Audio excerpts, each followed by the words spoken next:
Is my microphone working? No. Okay. I'll go with it anyway.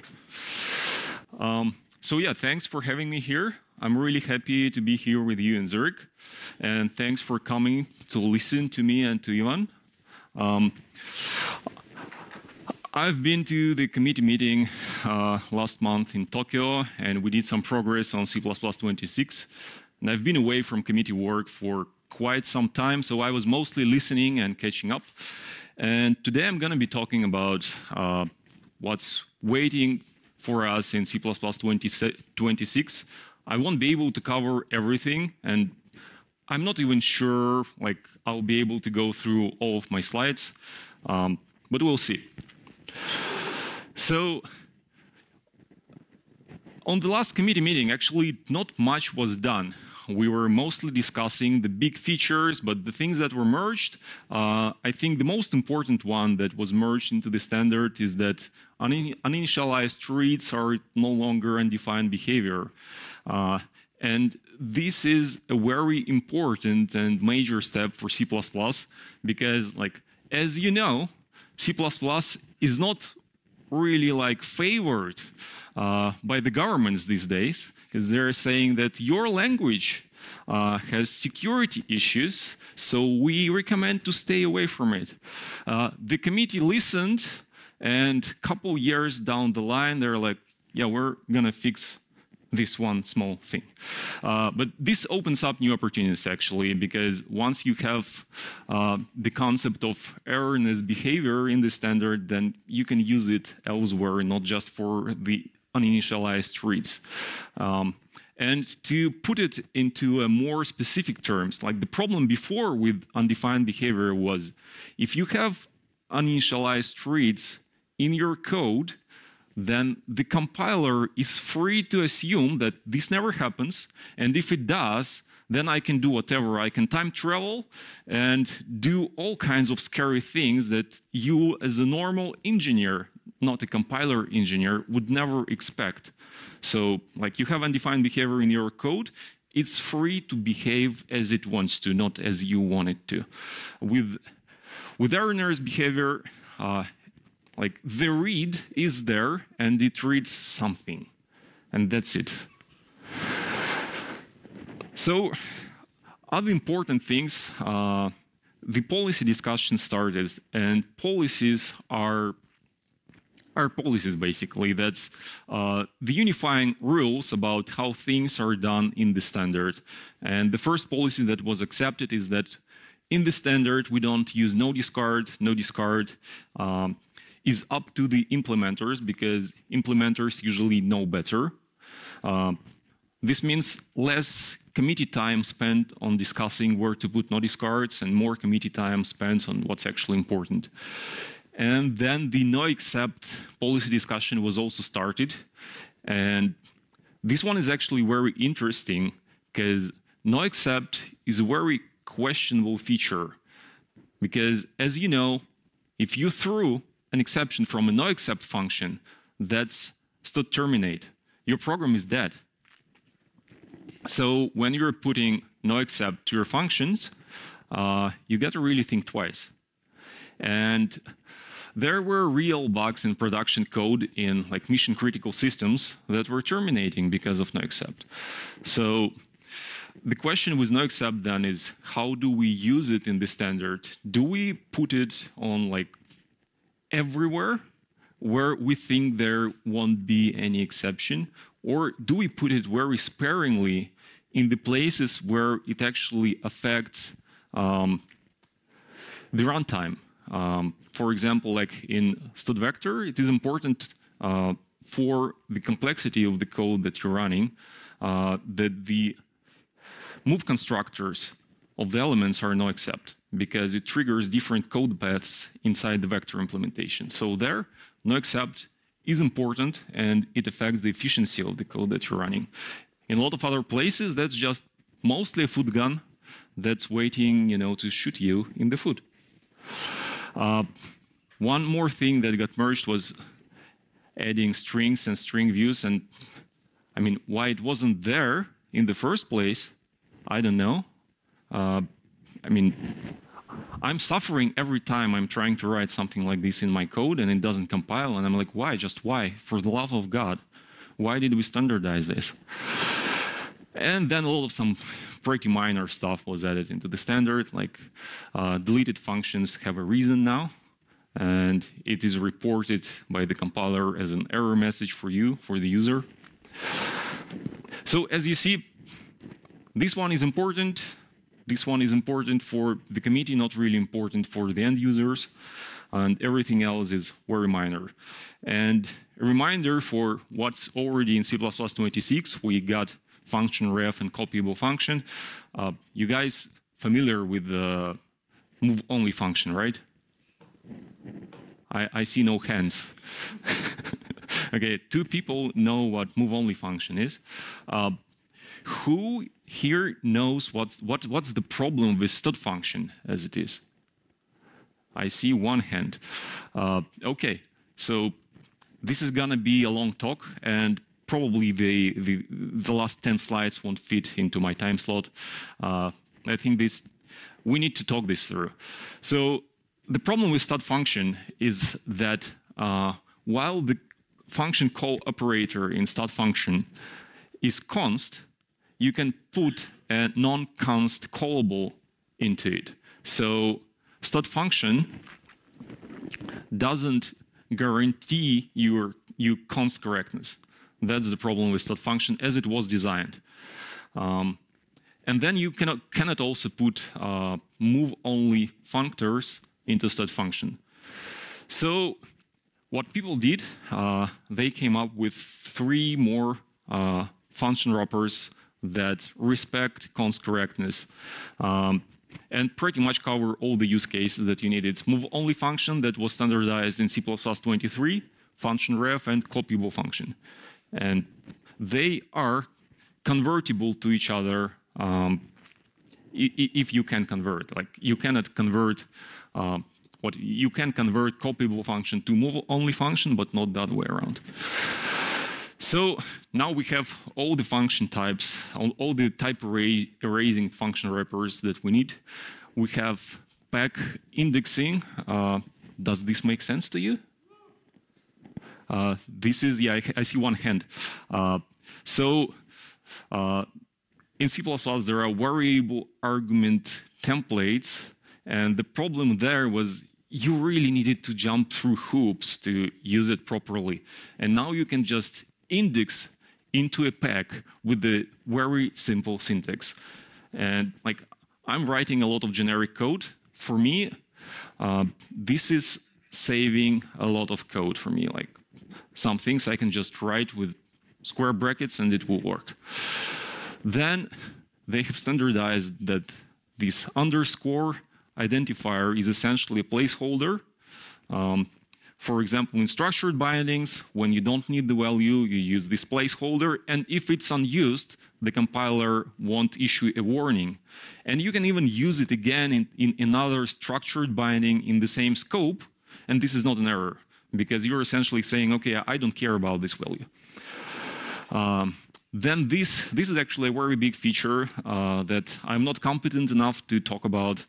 The linear algebra library was merged into C++ and will be released as part of C++26.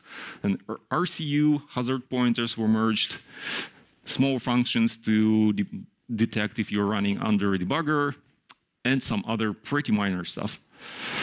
So out all of this, like, I think this is very important. The rest are mostly small features.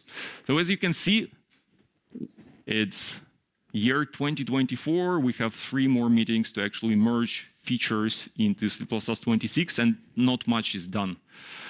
And what C++26 is really about are these major features. Senders, or structured concurrency, or executors. It has many names. And this has been in the works for a decade, I think. A lot of work has been done by Eric Niebler. Currently, other people are pushing this forward. And this is targeted at C++26. This is big and complex topic. Then networking that works on top of structured concurrency will, if we're lucky, I mean, people are thinking that this is doable for C++26. I personally don't think so. I think we'll see it in C++29 if we're lucky. If we're not, then I don't know, like I'm gonna become a pensioner before. Linear algebra merged seemed supposedly targeting C++26, and I hope it will happen. And contracts, there's been a lot of discussion with contracts. Unfortunately, Timur is not with us today. Did you invite him, by the way? That. Okay. Next meeting, you'll hear about contracts, yeah? Okay, great. So reflection is in the works, and we'll likely get into C++26 and pattern matching. It's just pushing forward, but very slowly. So if we're lucky, it's 26. If we're not lucky, it's 29. And about the features that are actually important for the end users, like I've shown you the list.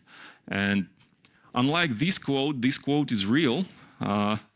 This is from the latest committee meeting. Like Bjarni himself is saying that like pattern matching is something that we really need and something that will greatly benefit the end users. And it's a disgrace to the community that we're not focusing enough effort on it. Then structured concurrency and static reflection. So, and I agree, like these are the very important features that we need to move forward.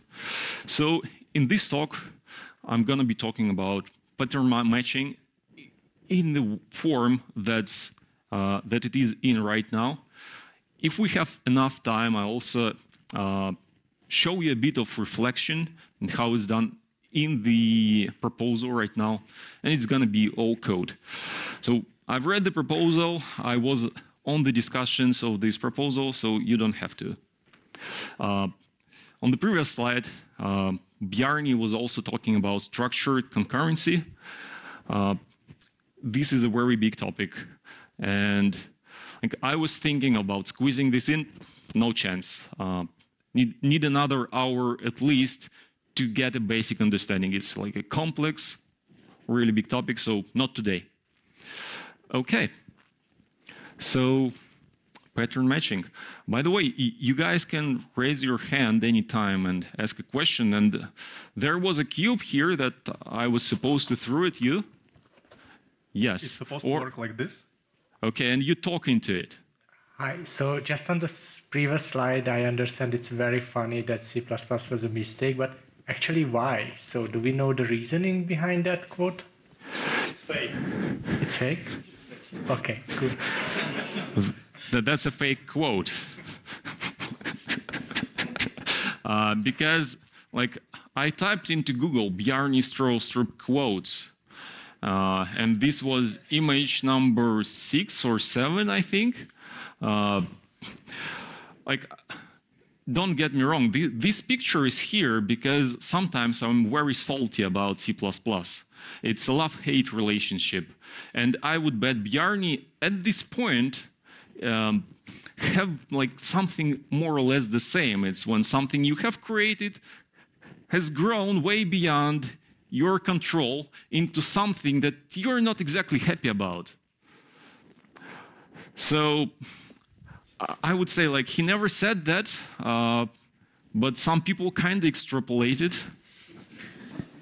I can actually add that he actually told me during the interview, he told me that C++ is a mistake for 95% of programmers that uses it. It's not supposed to be used that wide. Like it was designed for academic research. Yeah, sorry, Bjarni, sorry. We have failed you. Exactly. So pattern matching. Why pattern matching? You have probably seen code like this, or you have probably even written it. And what's happening here? We have some like expression evaluation library, and we decided to use variants to store expressions because it made sense at the time. And then we're like, okay, let's write a function that will evaluate an expression. How many people in this room understand what's going on? That's a lot of hands, but this is ugly. This is ugly. Like you're seeing, you're looking at this and your eyes are starting to bleed a bit. We as C++ engineers shouldn't be forced to write such code. There are other options. You can do it this way. It's still ugly. Like I personally hate that I need to spell out the std_get every time. I don't like that. But it's not as ugly as what we have seen on the previous slide. However, this code has a problem. It's actually worse than the one on the previous slide. Who understands why? Ivan understands. You want to chime in? Through him the cube. The first thing that I see is performance. Performance, yeah. Like if you're lucky, your compiler will optimize this into a switch, but you got to be extremely lucky. Like this one, this is a switch because the switch happens inside the visit implementation. Here it's just ifs. You're lucky, you get a switch. You're not lucky, you get a lot of comparisons. This is slower. More beautiful code, if you can call this beautiful, but slow. So we need something better. We need something better. And we will have something better. That's the current syntax for expression matching. And let's go over it. What's happening here? Here, match something. That's a match expression. Inside the match expression, the matches are evaluated in order. And here we have a type that we need to match. Then let keyword introduces a binding that can be then used inside an expression after this equals more sign. I'm using a fancy typeface, so it doesn't look like it equals more. Very fancy. So the same code basically, that like semantically the same code as on the previous slide, just way more readable. One important thing in the current paper, match expression calls to terminate if nothing is matched. So I'm always adding this placeholder, basically match everything else, and I'm throwing an exception here. And in the standard, this actually can happen because your variant can be empty because of an exception. So you need to do this. But in practice, you'll never get here.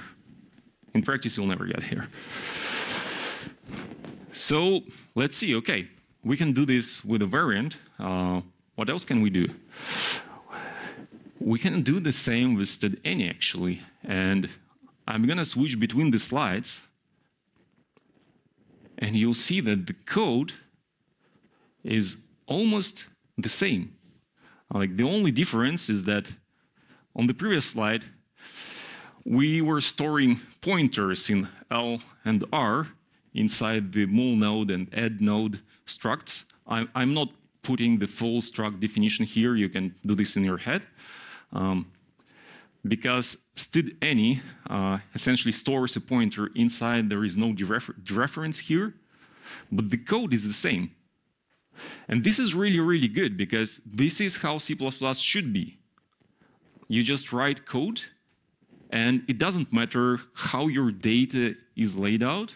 Like, if it's conceptually the same thing, then it translates into the same code, even though it's applied to different domains. Like, this is how programming should be. And there is a quote from Bjarni about that. That's unfortunately also not true. I was asking ChatGPT when preparing for these slides, hey, can you get me some really good Bjarni Strostrup quotes about like how beautiful C++ is? And ChatGPT was coming up with some very bad quotes. And then it was like, you don't have to worry about what is not important. That is the beauty of C++.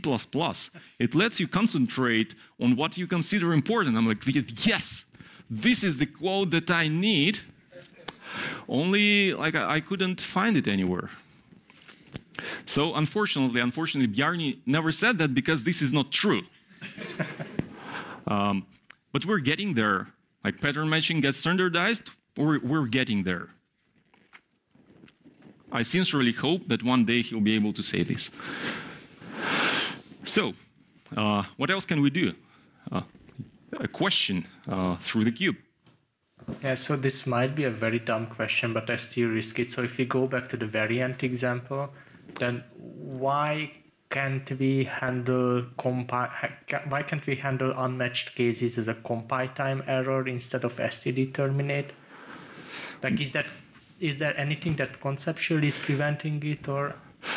Here, we cannot handle this case as a compile time error because at runtime, variant can be actually empty. There's, in the standard, there is a variant function. It's called valueless by exception. Variant goes into this state when your move constructors are throwing and when they actually throw. So you're trying to put something into a variant, it throws, and then variant is like, I don't know what to do next, I'm empty. And it goes into this state which is not this, and not this. So unfortunately, you need to handle that. I think you should be able to check at compile time that the variant in question can never go into this state because the move constructors of these structs never threw. But yeah, that's way more complex than what's the proposal or instead is of the offering. underscore, which I believe is just a generic catch-all, Yep. that could be a specific thing addressing this state, and then you can have compile time check. Yes, and we'll talk about this in the next slides. So in theory, yeah, you can add a condition here that matches only this case, and then if you add a new type in here, you could diagnose at compile time that like not everything is handled in the match expression. This is not in the current proposal. Like this is hard to do, and we would rather have something working than go through the standardization process for years. And that's basically the motivation why it's not there. But once this is in the language, we can expand upon it. Okay.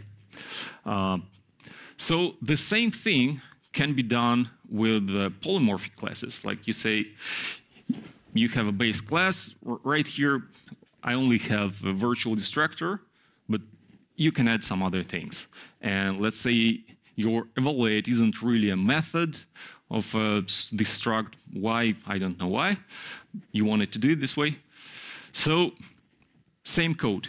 Essentially the same code works for polymorphic classes. And there are actually techniques, because remember, the match expressions are evaluated in order. This is essentially the dynamic casts here, which is not very efficient. However, there are techniques to make it more efficient. Like you can do some compiler magic. Yep. So I didn't understand that. How does this match expression work? You just said it magically matches, but... It magically matches. Thanks. You're welcome. You're welcome. So how does the match expression actually works in each of these cases? Let's go here. So what is this match expression? It's saying that I want this type, and then I want to bind arg to the result of like the cast. And basically, the proposal as it is right now, if your match expression is having this form, it's saying that a certain expression, which is cast to type, that takes your expression, should be first valid, and it should be convertible, contextually convertible to bool. And if it's true, then you get into this branch. So the standard library will offer you the default cast overloads for polymorphic classes, for variants, for std_any, and for some other types, like exception pointer, for example. And then it will just work. And you will be able to define these for your own types, to hook them into this match framework, basically. And the cast is looked up through argument-dependent lookup. So you put it in your namespace, and it just kind of works. I'll talk a little bit more about it on the slides where I'm going to be talking about extension points. Okay, so this can be made more efficient if all of our classes are final. If not, then making it more efficient is harder, but still doable. We can also do switches, and I personally hate writing switch expressions because I need to write break all the time. Like every single time I'm forgetting a break here or there, and then I'm like, oh, come on, again? Not again. With match expression, like this is just your return value. You cannot put statements in here, and only one match is evaluated. So you don't have this problem. And I think like a lot of the switches that I'm writing are going to be written in this form in the future. This is just way more convenient. And the way this works, you just use constant expressions for labels the way you use them in switches. Yeah, please. Is that E match? Isn't it OP match? It is OP match, yes. This is, of course, an OP match. Okay, that Thank makes you. sense. Hallucinated by ChatGPT, right? Yeah. I should have. Okay, I'm not going to tell this story anyway. So matches here are checked in order with operator equals. So this is also an extension point for the framework. You can put your own stuff in there. You can overload the operator equals, and it will work. And in this simple example, because these are enumerations basically, these will compile into a switch, which is really cool. Like you get syntax that's actually made for people, and it's efficient. But it's better than a switch, because you can do something like that. So remember, this is still evaluated in order, so inside there are comparisons, like string comparisons. However, the compiler can be very smart, and he can do something better about it. Like you can switch on the first letter, for example, and then do the rest. So this can be done in O1. The proposal as it is does not require this. So these are some of the next steps that will need to be done, but this can be done in O1.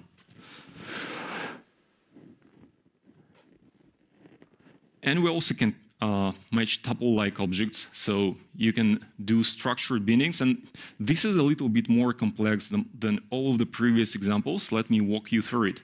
So this is basically a structured binding. Yeah, code is very bad. Like don't write a code like this. Don't pass tuples like this. It's just for the sake of an example. So it will try to do a structured binding to the elements of the tuple that you have here, and then inside the square brackets, like every single one of these is a match expression essentially. So for the first element, it will try to match it with a value using operator equals, and here it will create bindings for you.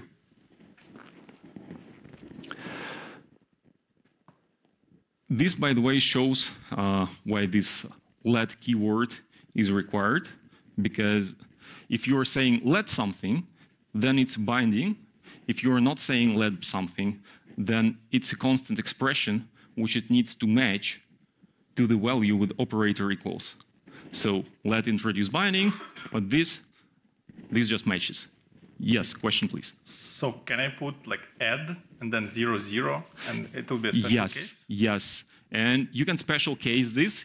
You can put like before everything, operation add 0, 0, return 0. And it will special case these like zeros. Add zeros, get zeros. You can special case actually multiplication. Like if these were expressions, because these are just doubles, you could special case zeros and like not evaluate the left part or the right part. You can do that. And again, I remind, this is evaluated in order, but there are opportunities for optimization. Like the compiler could actually switch over the first row of the structured binding. Questions? Thank you. Why let and not just reuse auto? Yeah, that's a very good question. Like I personally don't like the idea of adding new keywords into the language. And this has been discussed over and over in the committee. And the thing with auto, let's say you are putting auto here, auto v. What you would expect from such syntax is that v is a copy. However, normally you don't want a copy here. You just want a binding.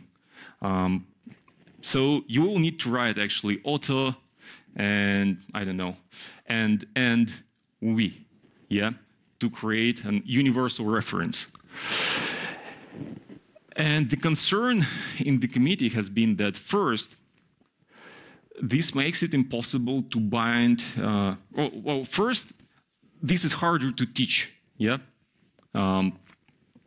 because if you do auto something, then like it's a syntax you need to teach people, and people will write auto anyway.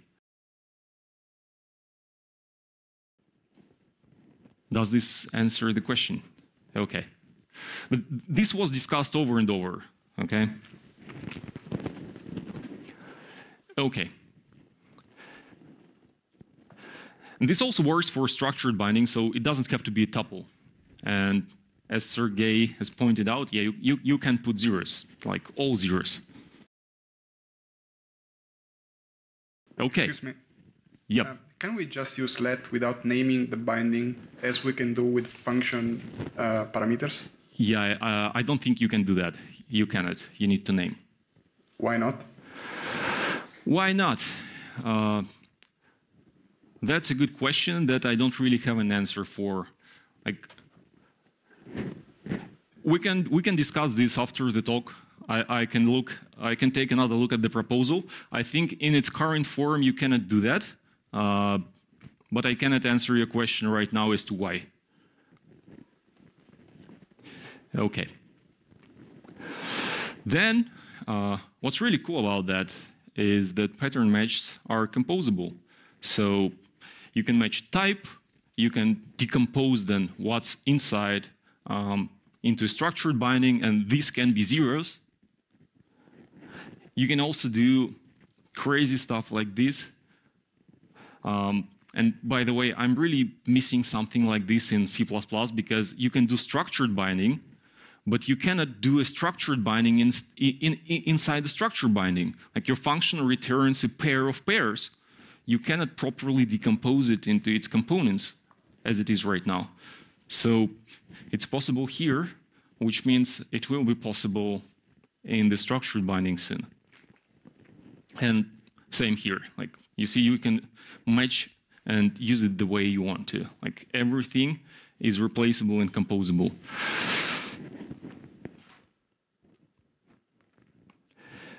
And also to make us happier, we can add ifs to the match expressions. So this is function that computes Fibonacci numbers, and we can do an if here.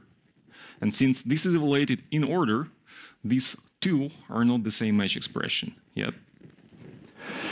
And we can do very simple checks like this is if expression match something. And if there are bindings here, we'll be able to use the bindings by name inside the if.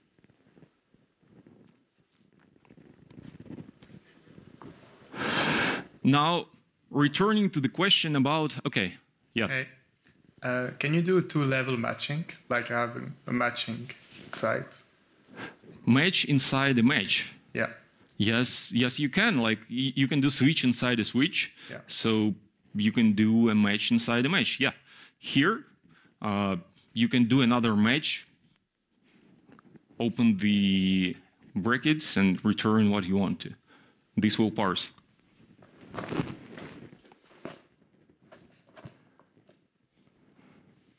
Don't you need a let in the if statement? So how can you distinguish foo from a const-exp?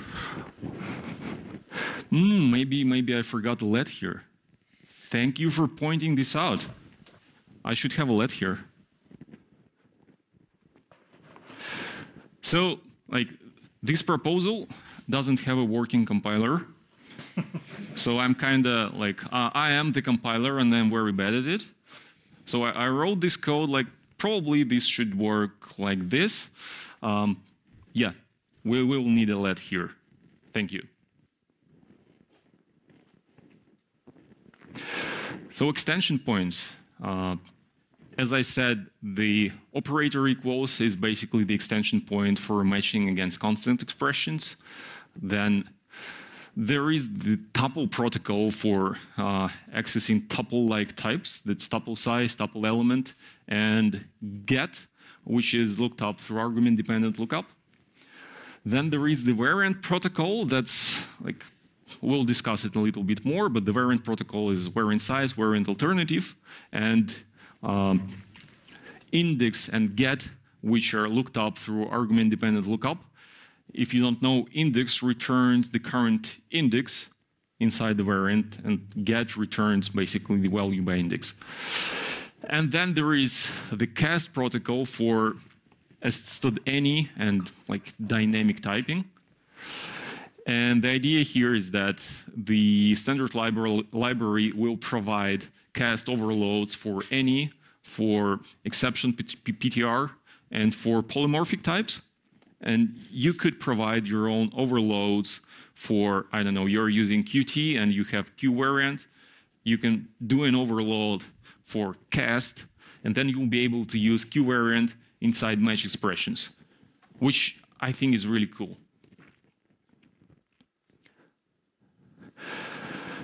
There are some open questions with the proposal, like if we have a variant TT, how does this even work? And you can think of possible right answers for that. But then there is the next question. If we want to support expected TT in the match expression, how does this work? Because if it matches this T, it's a completely different scenario comparing to matching this T. Yeah, you know, I'm looking at this and like looking at this, you should be a little bit pissed, I think. Are you? Like, what is this guy even talking about? Still expected TT? This should be forbidden. Right? Right? That's also what I think, but unfortunately, I'm a bit salty about the standardization process. So this is the kind of problems that need to be solved to move the proposal forward. Unfortunately, there are people who actually write code like this, because you can imagine your code returning an int or an integer error code. Like, you're not supposed to do this, but people do this anyway. Then there is the problem of calling terminate if we don't match anything. And In this talk before, I talked about how if you're throwing an exception from a no-except function, it terminates, and people were shooting themselves in the foot in mission-critical systems by doing this. So we're adding another place in the language where terminate will be called, and it will be called, and things will blow up in places people don't expect. So the question is, do we want to do anything about this? And if we do we want to check at compile time that the list is exhaustive? Which is, by the way, very hard to do. And then the protocols need to be fully specified because, like on the previous slide, I told you that there is a protocol for variant-like types. In truth, there is none. This is a non-protocol because even std_visit isn't using this protocol. Std_visit is specified only for variants and recently also for types derived from variants. You cannot roll out your own specializations for the variant protocol. For it to work with std_visit, it won't. So this is actually an opportunity to think of a better protocol for variant. And I think that's it. That's it about pattern matching. I have 10 minutes and I can talk about reflection, which is a big topic. Or, I don't know, what do we do? We have 30-minute break. We can sacrifice it a bit. Are you okay? Yeah, let's talk about it. Okay. So that was pattern matching. Expect, if we're lucky, C++ 26. I would say C++ 29, more realistic. Reflection is targeted at C++ 26 right now. So reflection has been a very long story.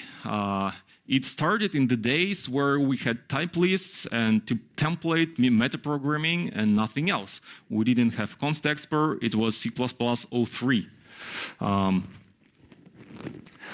And the work on the reflection technical specification goes back into 2010s and maybe even before that. And we had nice discussions about how to call reflect operator. And we were like, yeah, it's reflexpr, because it sounds really cool. I think that was a great name, and I mean, we scraped that, but I think it is a great name. And there is a lot of prior art in the community. There is Boost Describe for pretty much like everything. It can reflect almost everything. You just have to describe it. There is Boost PFR for structs that you can bind to using structured bindings, I think. Well, basically like reflecting plain old data types.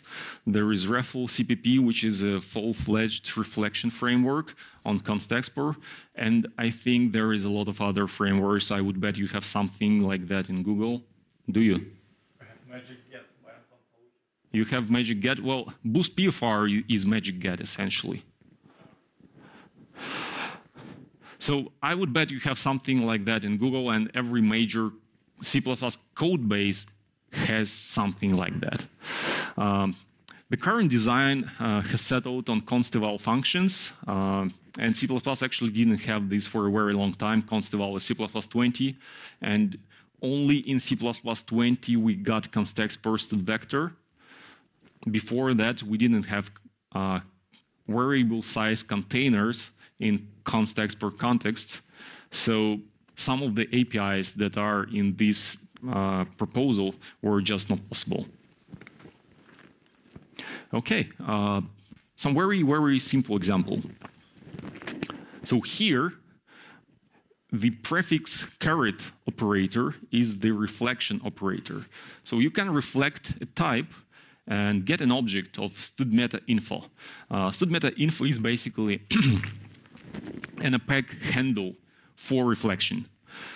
So you can get std_meta_info, and then you can unreflect it back into a syntactic structure with a splicer of this form, which I call the accordion operator. The Russians in the room will really enjoy that. So you can do it like this. You can put it inside a vector, or I don't know, you can reflect a vector and reflect it back, and it will work. And by the way, there is an implementation for this. You can try it on Godbolt, and I had a lot of fun playing with it there. So unlike with pattern matching, you can actually use this, not in production, but you can play with it. Same thing, you can reflect templates. So what's happening here, it's an APEC handle for a vector template, APEC handle for int, and then you can call the substitute function to substitute this type list into a vector and get out a vector of ints. This should blow your mind, by the way. This is something that wasn't possible before. Now you can do this. So the proposal as it is offers a large number of const-eval functions for type manipulation. There is a lot of them, and for type queries. You should have a question by this point, like, why a single type? Why std_meta info? Why don't we have std_meta type, std_meta template, and everything? And the reason for this is that after careful deliberation, it was decided that we don't want to codify the language rules into the type system, because the language evolves, but if you put it into the type system, then it's done. Besides, you will need to be able to type erase these types for like type and template for a function like this, because you can have a template that accepts another template or a value or a type, and this provides very convenient syntax. This will raise an error if you cannot do the substitution, and it just works.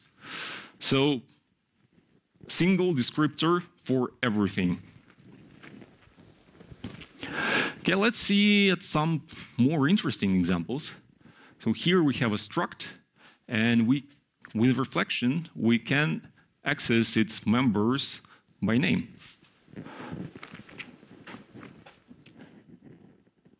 Do I need to explain what's happening on the slide? I'll give you some time. I think it's pretty self-explanatory. Like this non-static data members of is a function that returns a list of std_meta info objects descriptors for the fields in the struct, this struct, which was reflected with operator caret. Then we compare the names, and name matches, we return the field. One thing, we're not using the std_meta prefix here, even though these functions are in the std_meta namespace, because this function is found with the argument-dependent lookup. Caret operator returns an object, std_meta info, so the functions are just available, but you can prefix them with the namespace if you want to. Info is also a container? Info is an APEC handle to everything. It's not a container, but if it describes a template, for example, then it knows, you can access the types of this template. You can, if it's a template that's been substituted, you can access the root template to substitute other types into it. So it's basically a handle into an internal data structure maintained by the compiler. Like all of these functions are happening at compile time. Can I create meta info? Can you create meta info? We'll take a look at this in one of the next slides. You can, but should you? I don't know. Like that was kind of the point of reflection. Yes, you should, but the way it's done now, I'm not very happy with it. So then you're getting members back, and you can unreflect with the accordion operator the members, and just access them with dot. And this works. And this doesn't work because This function invocation, member name, nickname, it never returns. And you cannot do this in const-eval context. The compiler will report an error for you. Then an example that's a little bit closer to like actual production problems that you might run into. Let's say you have some kind of type erasure framework, okay? Like we have Qt guy here. No, you're not a Qt guy. You are a Qt guy, come on. So like in Qt, you have qvariant, which comes with a really big like type erasure framework. You might need to do something like this in your code. So you say, I have these types that my type erasure framework supports, and they have a bunch of operations. And you have an operation to turn things, your type erase types, into a string. And that's the signature that accepts a type erased pointer, turns it into a string. Okay? So how do you fill the array of handlers? Easy. With the const-val lambda function, you create an array, you go over the types here with a template for. Template for is a new construct that does the for unrolling at compile time, which means that the variable in the for can actually be const expr. Since it's const expr, you can use it inside the accordion operator. So you can write into this result array pointers to the proper stringized functions instantiated with the types that you need. You can prefix the accordion operator with type name to disambiguate. This is not really needed. Like you don't need to disambiguate in this example. I'm just using type name to make it clear that this is a type. Is it more or less clear what's going on? Do you have questions about the code? No questions. Why it's template for? Like, is it const expr? Why? Just why? Why template for? Why not a for here? Is that what you're asking? Because imagine this was a simple for. Like inside the for, you are supposed to run the same code over and over. The problem is that this accordion operator would produce different types on each of the iterations, so they are not the same. So what you need conceptually here is to actually copy-paste this code over and over with different types. This is what template for does. And template for lets you use a const expr loop variable. And this all to create JSONs, right? Of course, of course. Not to create. This is to transform one JSONs into other JSONs, because that's what we do as C++ engineers. So you seem to have a lot of magic, not this kind of magic, but type name, and this the prefix before the int, the float, and the double. Is that the lookup operation? So this prefix is the reflection operator. Mm-hmm. So you pass a type, and it returns, because I'm not writing out the types here. So where does the type name come from? That's my last question. In which line? On Result? One down. The left? Types. So one down. The type name, string. Okay, so you're asking what's this type name doing here? Or where is it coming from? Where is it coming from? Okay, so let me guide you through this again. So there is this reflection operator that takes a type and produces std meta info object, which is a type descriptor. So this array is an array of std meta info objects. I'm skipping the types here That's a C++ 17 feature. You don't have to spell it out. But I'm skipping it mainly because it wasn't fitting on the slide.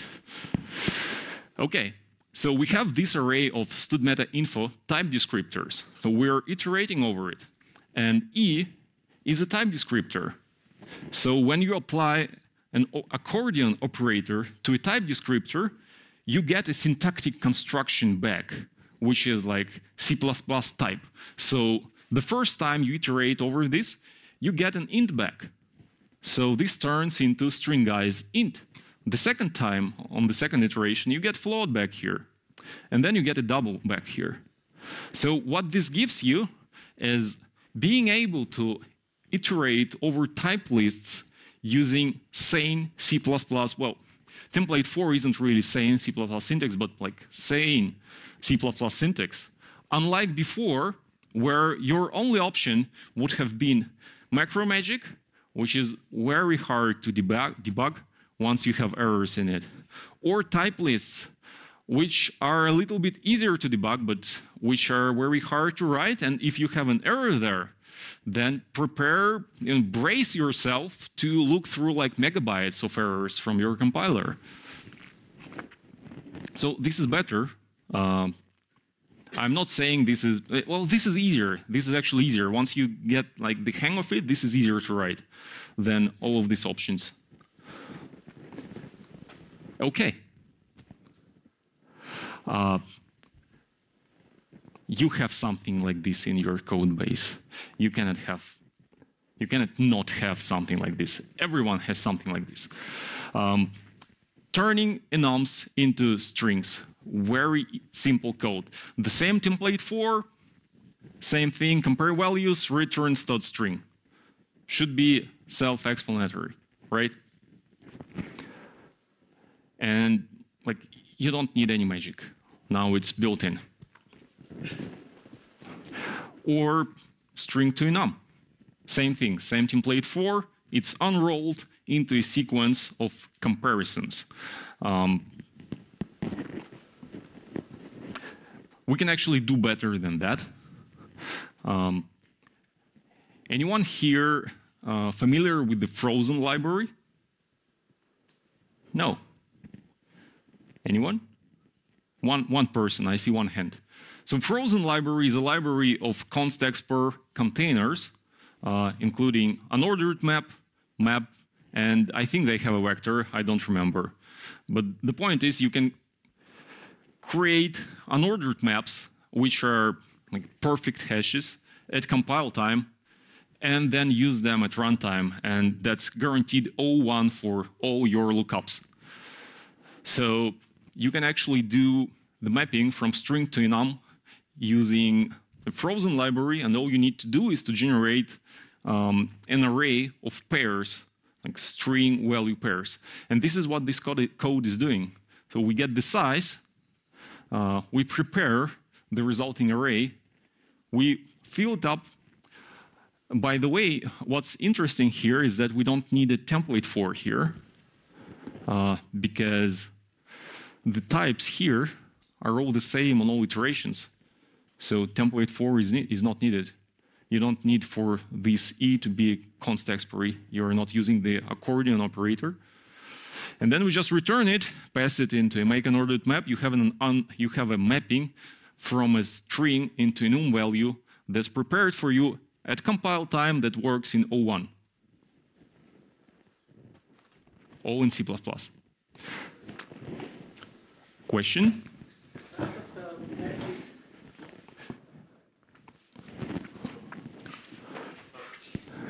Just curious, the size of the Frozen unordered map is fixed? Yes, it is fixed. You cannot write into it. It's a const expr variable. You can only look up.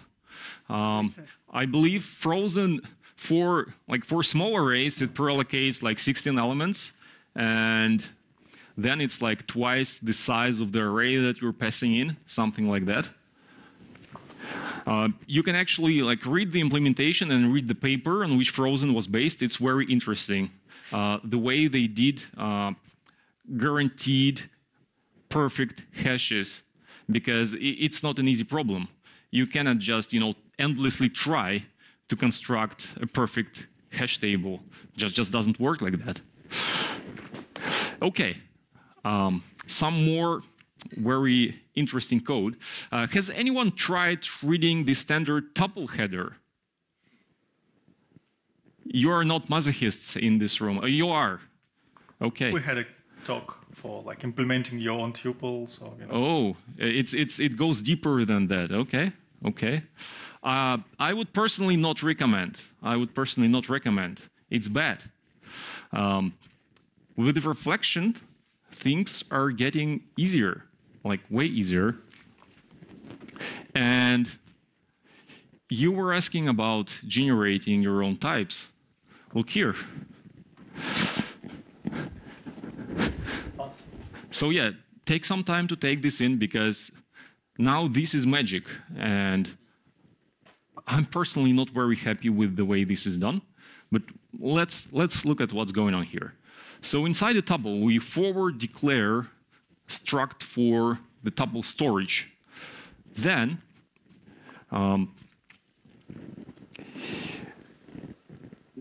we call the function data member spec that, given a type info, std meta info object, generates a descriptor for a data member. You can also pass a name in here. We're not doing that because we don't care about the names.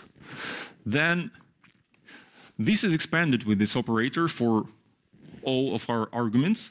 So what's essentially passed into defined class is a type descriptor for storage and a vector of type descriptors for data members that we want to have in this storage.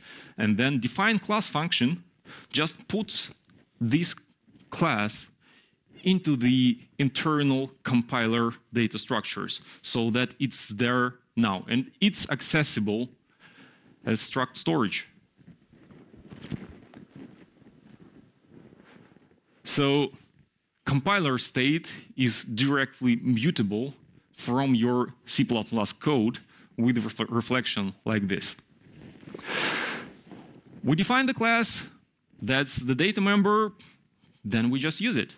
Tuple element, easy to implement with reflection, and I don't know, code should be self-explanatory. If we had backend indexing, that would have been even easier.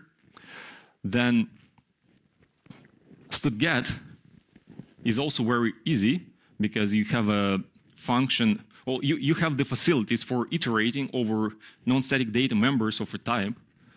So we can get the nth data member from here using this function, and then we can just access it inside the get.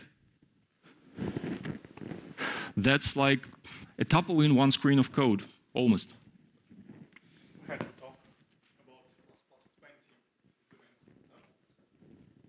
Yep. So if the compiler representation of a struct is mutable, then it's not mutable. It's not mutable. It's not mutable because here you have only a declaration, and here you're providing a definition, and you cannot do this twice. You cannot actually modify. That would be horrible, but then it's not. Yep. You cannot modify an existing type because once it's there, it's immutable. But you can modify the overall compiler state with your reflection calls. Okay. Okay, what do we have here? I'll just skip that this is not fun. This is easy and not fun. This is the fun part. So reflection, what it does, it observes and provides observers for the compiler state, and it modifies the compiler state. And you don't even have to call define class to modify the current compiler state. Because, for example, here we have a reflection of std vector int, and once we're calling the function that returns non-static data members, it needs to instantiate the vector int. Like here, you don't really need to instantiate it to get a descriptor. But here, you need to instantiate. Instantiation is externally observable from your code because you can check if a type is a complete type or not. This is something a lot of people don't like. The irony here is that you kind of can already do that in your C++ code because, like, given this and this, you can implement counter macro in C++. Does anyone understand how to implement counter using this? Okay. Very easy. You have a struct that accepts, I don't know, an integer as a template parameter. So you go from 0, you check whether it's a complete type for 0. If it's not, you request non-static data members. Now it is a complete type. You return, okay, the counter is at 0 now. Next time you call your counter function. It checks, is 0 a complete type? It is. Is 1 a complete type? No. Make it a complete type, return 1. So this is how you do a counter. It's literally, I don't know, 3 or 4 lines of code, and you have your counter. The funny part is you actually could do this before. You could do this in C++ 03, okay? It's just more, it was just more pain. I'm gonna ask you an esoteric question. Has anyone read the implementation of boost type info for C++ 03 in Microsoft compiler? Hope not. No. So I'm the only one who did that, and they had a counter implemented using templates back in like early 2000s. So you could do this before. Nothing new, actually. Questions about this? No questions. Okay. So open questions about this proposal is how our errors are handled here. Because, for example, a template of function should return you the template of a template instantiation, and int is not a template instantiation. So what happens here? And the options are this can through, this can return std expected, this can return a null meta info object, or we can invent something else like this can be not a constant expression, etc., etc. And it would actually be nice for this to throw because this kind of makes sense. That's how errors are handled in other places. But we don't yet have const expr exceptions in C++, so this will need to be standardized first. And there are some other questions, like current proposal doesn't let you code again actual functions. Like one of my problems, for example, I need to be able to code against switches, and like there was a library that never got into Boost for this, and I need to invent something on my own. But I would prefer to just write a template for or something like a template for and just do my cases. And the defined class is shady at this point, and it also has a lot of questions like how do we add anything but the data members, and how we do all kinds of properties on the data members. This is not yet answered in the proposal, but I believe this will be hashed out by the time we ship to C++. We have feature freeze on C++ 26. And that's it for today.